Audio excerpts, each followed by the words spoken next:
En esta historia conoceremos a Ragna, que vive en un mundo donde los dragones gobiernan cielo, mar y tierra, y aquellos que quieran luchar contra ellos deben de superar los límites de la fuerza humana. Sin embargo, siempre que tiene un dragón al frente se paraliza, pero gracias a su compañera Leónica, que tiene un talento natural y un largo historial con dragones, Ragna estará siempre protegido. Los dragones son criaturas con un linaje mágico, enemigos y depredadores naturales de la humanidad. Dos formas para acabar con los dragones: congelar su sangre con armas hechas con plata o exponerlos a la luz del sol y estos inmediatamente serán incinerados.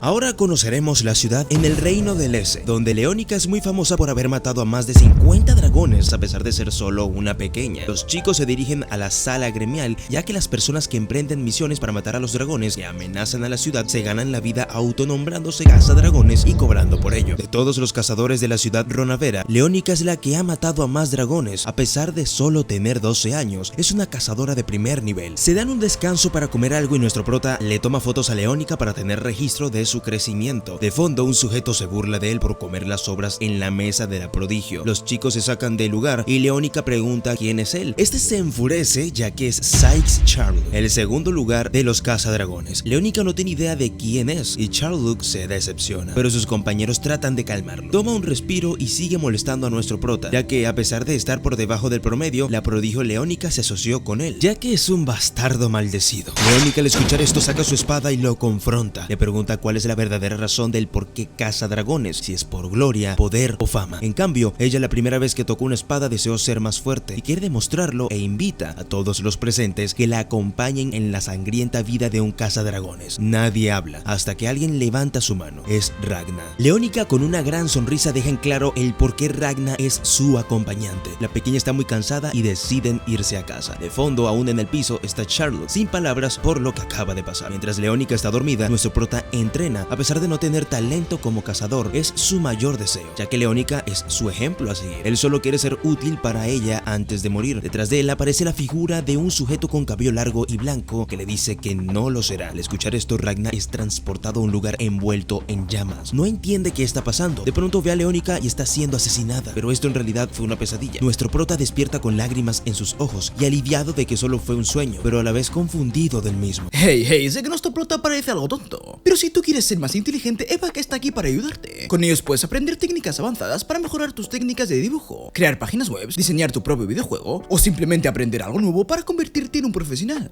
Y como llega verano, seguro tendrás más tiempo y así podrás aprender más sobre tu pasión. Y recuerda que Evac es una de las mejores escuelas internacionales y hoy te puedes inscribir con un 55% de descuento con el código Senpai55. Sus certificados tienen validez internacional. Y si estás buscando trabajo, la Evac tiene una garantía de empleo en algunos cursos de México, donde serás orientado y totalmente preparado para conseguir empleo. Y si no lo logras, te reembolsan tu dinero. Puedes aprender cualquier tema o disciplinas de la mano de profesores con mucha experiencia. Así que si todo te parece perfecto, aprovecha la beca válida para cualquier curso. El link lo encontrarás tanto en la descripción como en el comentario fijado. Y gracias a la Evac por hacerme embajador. Tras eso vuelve con Leónica, que está muy contenta porque comerá carne. Ya en la noche, después de comer, el prota acomoda a la pequeña en su cama. Al otro día, los chicos buscan misiones, pero al parecer todos se están quejando de la escasez de trabajo. Así que Leónica y el prota deciden irse a tomar un baño y aprovechan para cortarle el cabello a la pequeña. Pero nuestro prota no puede sacarse la imagen de Leónica siendo asesinada. Estos sueños se vuelven tan consecutivos que nuestro prota no es capaz de descansar. Los demás cazadores tratan de averiguar el por qué la escasez de misiones. Según es por la migración de los dragones hacia el este, pero justo al este se encuentra la ciudad llamada Donapierru, lo cual no tiene sentido ya que esa ciudad no ha sido atacada por dragones hace más de 10 años. Leónica y el prota están cerca y escuchan la conversación. La pequeña dice que en esa ciudad hay una famosa pastelería y que deberían ir algún día, pero Ragna trata de descifrar su pesadilla y el extraño hombre que le habla cree que quizás es una visión o un espíritu. De fondo se escucha la voz de Leónica que trata de traerlo al mundo real después de haberse perdido en sus pensamientos. La pequeña nota que el prota no ha descansado por sus ojeras y le pide que le cuente qué le pasa, pero este con una mirada triste le pregunta cómo puede ayudarla. Leónica sonríe y comienza a recordar la primera vez que vio a Ragna. Ella era mucho más pequeña y el prota estaba siendo golpeado por un grupo de chicos, que por cierto uno de ellos era Charlotte. Pero a pesar de eso, ella creyó firmemente que él tiene el potencial de alcanzar el mismo nivel de fuerza que ella, pero nuestro prota no lo cree, ya que él no tiene talento. Leónica le hace saber que está consciente de eso, pero su instinto le dice que se volverá alguien muy fuerte. Realmente no sabe cuándo pasará, pero no puede esperar a que suceda, y abraza a nuestro prota y le hace saber que lo protegerá hasta que llegue ese momento. Ahora conoceremos la historia de Ragnar. Sus padres fueron devorados por dragones cuando él tenía solo 3 años. Unos familiares lo acogieron, pero también fueron devorados, ya que nadie velaba por él. Un hombre con muchas riquezas lo compró, pero luego de eso los dragones incineraron su propiedad, así que una vez más quedó desamparado en el mundo. Los chicos que anteriormente lo estaban golpeando lo culpaban por todos los que se acercaron a él y murieron, y creen que en realidad él llamó a los dragones. A pesar de haber sido atacado por esas bestias una y otra vez, de alguna forma siempre sobrevive. Mientras estaba en el piso, una dulce voz le pregunta si quiere cazar dragones con ella. Al subir su mirada, nota que es la pequeña Leo. Ella cree, a diferencia de los demás, que él tiene un vínculo especial con los dragones, lo cual no es malo cuando eres un cazador, y más aún cuando es capaz de sobrevivir. Así que, a partir de ese día, lo bautizó como un cazador de dragones. Nuestro prota le pide que se aleje, ya que si están juntos ella morirá. Leónica le dice que todo lo que pasó no es su culpa. Los débiles simplemente mueren y los más fuertes que los dragones viven. Ella es muy fuerte, así que no morirá y se lo demostrará. Tras eso, se enfrentan a un dragón, pero Ragnar cree que es imposible derrotarlo. Luego Leónica salta sobre él y como si nada lo asesina. Luego de eso le sonríe y le dice que vea que sigue viva. Desde ese momento, nuestro prota supo que ella es fuerte y no hay manera de que muera antes que él. Pero aún así, las pesadillas de su muerte persisten y se pregunta si eso será un futuro cercano. De pronto, todos entran en alerta, ya que la ciudad, que no necesitaba cazadores y que llevaba más de una década sin ataques, fue arrasada por una horda de dragones cuando se puso el sol. Desde ese entonces no se han podido comunicar con esa ciudad. Debido a esto, el estado emitió una misión de emergencia. Ordenaron a los cazadores capacitados exterminar la horda que atacó a Donapierru. Al escuchar esto, nuestro prota tiene un mal presentimiento y le roga a la pequeña que escapen. Tras eso, escuchan un fuerte estruendo. Están siendo atacados. La ciudad está ardiendo. Leónica le dice que no se preocupe, ella no morirá y se va a ayudar a los demás. Ragnar no puede permitir que muera y va tras ella. Los guardias intentan acabar con los dragones, pero es en vano. Son demasiados y las armas convencionales no les hacen ni un rasguño. Muchos soldados mueren. De las llamas sale una persona cubierto de sangre. Los guardias intentan ayudarlo, pero este responde que la sangre son sus espadas y los soldados son asesinados. De este sujeto emergen llamas muy intensas y su cuerpo se transforma en una especie de híbrido entre un humano y un dragón. Nuestro prota persiguió a Leo, pero aún no la encuentra. En cambio, apareció detrás de este desconocido híbrido. Al ver lo que él llama sus espadas, nuestro prota las reconoce. Son las mismas que usaron en sus pesadillas para asesinar a la pequeña Leónica. Sharluk reconoce que lo que está atacando a la ciudad no es un híbrido, sino un dragón superior. Cuando está a punto de ser atacado, de las llamas aparece nuestro prota, que intenta cortar al dragón por la espalda para evitar que asesine a Leo, pero es inútil. Su espada está hecha a pedazos. Después de ese ataque fallido, el dragón superior lo aleja con un fuego muy intenso y nuestro prota cae en el río. De la nada llega Leo, que le pide a Sharluk que busque a Ragnar, que ella se encargará. Leónica está furiosa porque lastimó a nuestro prota y jura que lo matará. Por otro lado, mientras Ragnar se hunde en el río, ve sucesos de él que aún no han pasado. Una versión violenta y vengativa, dando por hecho que Leo ya había muerto. Ahora frente a él está el sujeto que había visto antes. Este dice que solo quería morir, pero siempre sobrevivió, y le revela al prota que en realidad es él mismo del futuro y que el Ragnar de ahora es su pasado. Su versión del futuro le grita que jamás lo perdonará por haber idealizado a una niña como heroína, pero al final terminó absorbiéndola. Si tanto la quería, tenía que haberse vuelto más fuerte que los demás para protegerla. Pero su versión del futuro es muy poderoso, el más fuerte de todos. Puede enfrentar a los monarcas dragón. Ahora puede proteger todo lo que perdió, pero ya no le queda nada más que proteger. Ragnar del presente se pone de pie y le ruega que le dé su fuerza, ya que es el momento en el que más la necesita. El prota del futuro lo empuja y le hace saber que era el plan. Dicho esto, lo atraviesa con la espada que ha asesinado centenares de dragones. Sharluk ya sacó a Ragnar del río y él se despierta gritando. Él, ahora y el futuro son uno mismo. Todo el poder de su versión del futuro fluirá hacia él. Volvemos con Leo, que está exhausta, intentando matar al dragón superior. Este reconoce que ella es muy tenaz. La pequeña le pregunta si de casualidad es un tipo de dios dragón o algo por el estilo. Sin embargo, este se ofende, ya que se atrevió a comparar el humilde poder de alguien como él con los del poderoso dios de su linaje. Luego de esto le lanza una bola de fuego y se presenta. Su nombre es Grinwald y es el 10º asiento de la sangre ala. Él es el más humilde de los que los humanos llaman dragones superiores y tiene algo que compartirle a la pequeña Leo. La verdadera razón por la que esa ciudad y el reino entero serán destruidos se debe a que el gran dios de su linaje adora y disfruta los dulces que los humanos crean como ofrendas, y particularmente su dios amaba los que hacían en una tienda ubicada en Donapierru, pero hace poco esa pastelería sufrió un robo y fue tan masivo que la cerraron. La sangre del ala le estaban brindando protección a la ciudad, pero luego de eso su dios se puso muy triste y ordenó que olviden el trato y arrasen con el reino. Luego de revelar esta información, Grinwald intenta matar a Leónica, pero para su sorpresa lo atacan por la espalda, pero se siente confundido y cree que fue una ilusión. Todos están sorprendidos. Nuestro prota camina entre la ciudad, varios dragones lo atacan, pero él como si nada, solo con sus manos los destruye. Dentro de él, escucha la voz de su versión del futuro, que le cuenta todas sus batallas perdidas, pero más las victorias. Poco a poco notó que su espada de plata se volvió parte de él, sus brazos y su espada se volvieron uno. Le tomó 15 años fusionarse perfectamente con su espada de plata. Todo su cuerpo se convirtió en un arma. 3 años después de eso, desarrolló una técnica para aumentar la plata de su cuerpo. 4 años después de eso, aprendió a controlar la plata a voluntad. Una década después, superó los límites de la capacidad humana y finalmente dominó la técnica de batalla definitiva. Ahora es todo un maestro en artes plateadas. Luego de haber acabado con los dragones como si nada, está cara a cara contra Grimwald, solo para estar frente a él. Está cristalizando su cara. El dragón superior conoce esa sensación. Es la misma que le producen los monarcas. Es el terror y el asombro por un ser que posee el poder supremo. Pero Grimwald se enfurece. No puede entender cómo es posible que un simple humano haya adquirido ese poder tan impresionante. Así que le muestra su verdadera forma y el poder mágico de su sangre en todo su esplendor. Nuestro prota acerca su mano y este comienza a congelarse y con un pequeño golpe es hecho pedazos. Leo y los demás miran con asombro lo que está pasando. El aura temible de nuestro prota desaparece y vuelve en sí. Al notar que Leónica aún está viva, corre con lágrimas en sus ojos hacia ella, la abraza y rompe en llanto, ya que era lo que tanto anhelaba su versión del futuro. Pasamos a un plano muy diferente y vemos al Ragnar del futuro junto a una chica bastante peculiar. Al parecer el tiempo se detuvo. Esta le dice que ya informó que había un precio que pagar y nuestro prota del pasado tampoco vivirá mucho. Al parecer se conocen desde hace mucho y esta es la primera vez que ve a Ragnar con una expresión en su cara, y gracias a ella nos enteramos de que querían crear un mundo donde los dragones no sean poderosos, pero debido a la decisión de Ragnar del futuro, ahora depende de versiones del pasado. Ese día 7 de las ciudades de Lesse fueron atacadas y 6 de ellas cayeron, incluida la capital. Ese mismo día nació el dios de la muerte de los dragones, o sea, nuestro prota. Los dragones se fueron, hubo muchas víctimas. Leónica y Ragnar están a salvo. Este no puede creer que la pequeña está viva y no para de llorar. De pronto aparece Sherlock, que les ofreció una habitación para que se quedasen, ya que donde vivían antes fue consumido por las llamas. Este le pregunta a nuestro prota qué planea hacer. Ragnar le dice que deberían irse del país, ya que gracias a Grimwald sabe que el dios dragón exigió que este reino fuera arrasado. Sherlock le pregunta si él es el verdadero Ragnar. El que él conocía no tiene talento, ni habilidades y mucho menos cerebro. Le pregunta qué fue lo que vio antes, cuando derrotó a los dragones como si nada. Nuestro prota cae rendido y Leo lo excusa por haber entrenado mucho. De pronto la ciudad está siendo nuevamente atacada. Sherlock y Leónica van a ver de qué se trata. Para nuestra sorpresa es el bosque que está atacando a la ciudad. Mientras nuestro prota está dormido, está siendo observado por la chica que vimos anteriormente. Ella dice que es hora de que comience el cuento y el tiempo sigue. Dentro del bosque vemos a un ser gigante. Su nombre es Temroktav Sama y está a la espera de una ofrenda hecha por un chef y sus sirvientas. Cuando le presentan la comida, este queda encantado. El chef cree que está a salvo. Sin embargo, Temroktav